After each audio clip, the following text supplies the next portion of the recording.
So today is day 4 of our scavenger hunt week, and today's color is green. So I decided to wear my green shirt. I have a green hat.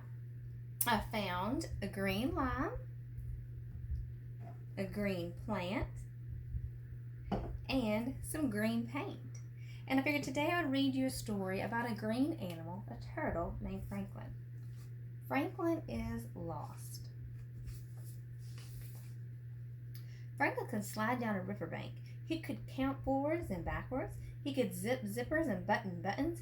He could even walk to Bear's house all by himself. But Franklin was not allowed to go into the woods alone. One day Franklin said, "I'm going to play at Bear's house."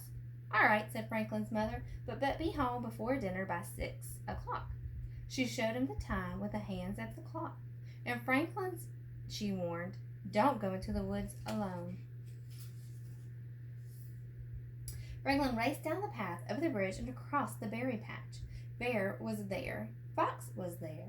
Goose and Otter were there. "I'm here," huffed Franklin. "What are you playing?" "Hide and seek," shouted his friends. "And you're it." Franklin started counting. Hide and seek was his favorite game. He wasn't very fast, but he was very clever. He knew Bear always hid in the berry patch. Franklin looked around. He saw a shaggy paw swipe at a branch of berries. "I see you, Bear," he called.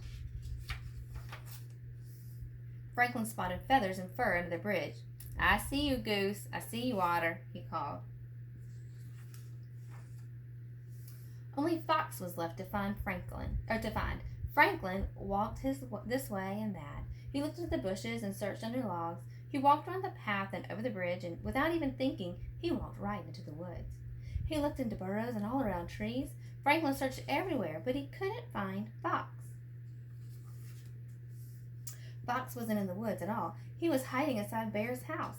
After a while, he shouted, "Can't catch me!" But Franklin couldn't hear him. He was too far away. "Where's Franklin?" asked Fox. Nobody knew. He waited a long time. Bear's tummy grumbled. Finally, Goose said, "It's almost 6 o'clock. Franklin must have hurried home for supper." "Of course," they said, and off they went.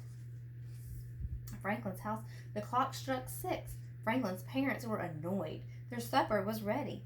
By 6:30, they were worried and went looking for Franklin. Franklin's father searched all along the path. "Franklin," he called, "where are you?" Franklin's mother talked to his friends. "Where's Franklin?" she asked Bear. "Where's Franklin?" she asked Otter and Goose. "Where's Franklin?" she asked Fox. Nobody knew. Now they were worried too. It was getting dark, and Franklin turned one way, then another. Every tree looked the same. Every rock looked the same. He couldn't find the path. "I'm lost," said Franklin in a tiny voice. He couldn't remember which way he had come. He didn't know which way to go. He was tired and frightened and all alone. Franklin curled up in his small dark shell and waited. Somebody would come. Sometime, wouldn't they? Dark shadows filled across the rocks. "Who's there?" whispered Franklin, but no one answered, because it was the clouds blowing across the face of the moon. "Ooh, ooh!" "Who's there?" whispered Franklin, but no one answered, because it was Owl far, far away. "Who's there?" whispered Franklin, but no one answered, because it was the wind whistling in the trees. Franklin tried to sleep, but every sound made him jump. He was humming himself a little tune while he heard cricket, crack, crick, crack, crick, crack, squish. "Who's there?" whispered Franklin, but no one answered.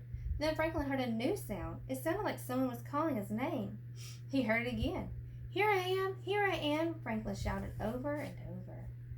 Crick, crack, crick, crack, crick, crack, squish. Franklin's parents came over the knoll. "There you are." They hugged him and kissed him and held him tight.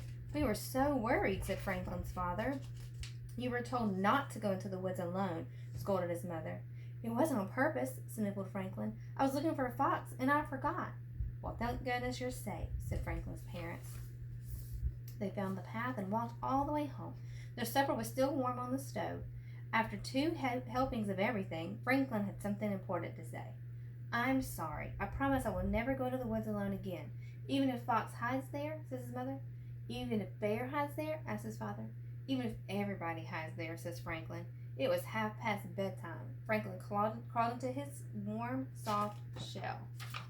"Good night, dear," said his parents, but no one answered because Franklin had fallen fast asleep. I hope you guys are having fun on the scavenger hunt week. I love you and I miss you. Bye.